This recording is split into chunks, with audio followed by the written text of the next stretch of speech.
মাটি খুঁড়ে স্বর্ণের সন্ধান পেল ঠাকুরগাঁও জেলার রানীশংকেল উপজেলায়।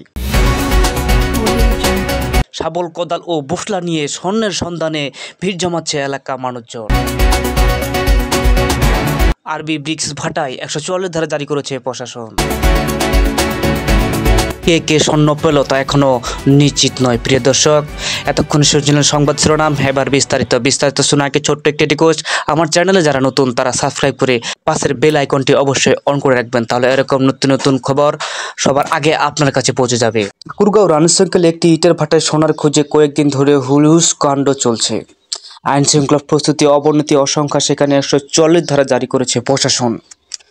গতকাল শনিবার রাত থেকে পরবর্তী নির্দেশনা না দেওয়া পর্যন্ত সেখানে 144 ধারা জারি থাকবে।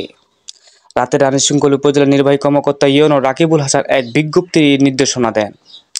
আরবি ব্রিক্স নামে ইটের ভাটাটির অবস্থান উপজেলা বচুয়া ইউনিয়নের রাজোর গ্রামে। ভাটার মালিক রুহুল আমিন। বিজ্ঞপ্তি জানানো হয়েছে, আরবি ব্রিক্স নামে ইটের ভাটা মাটির তুপ্ত খুঁড়ে সোনা পাওয়া যাচ্ছে। এমন খবরে স্থানীয় লোকজন সহ আশেপাশে বিভিন্ন জায়গায় অসংখ্য মানুষের বেশ কিছুদিন ধরে খুন্তি, কোদাল, বসিলা দিয়ে মাটি খুঁড়ে সোনার সন্ধান করছে। এতে যে কোনো সময়ে ঘটনাস্থলে মারামারি, খুন, জখম সহ আইন শৃঙ্খলা প্রস্তুতি অবনতি আশঙ্কা রয়েছে। আইন শৃঙ্খলা প্রস্তুতি স্বাভাবিক রাখতে ইটের ভাটায় আশেপাশে 144 ধারা জারি করা হয়েছে। সোনার জন্য গ্রামের সবাই মাটি খুঁড়তে তো ঘুরছে। স্থানীয় সূত্রে জানায়, ইটের কাঁচামাল হিসাবে ফসলি জমি থেকে মাটি কেটে ভাটার যুক্ত কর্তৃপক্ষ।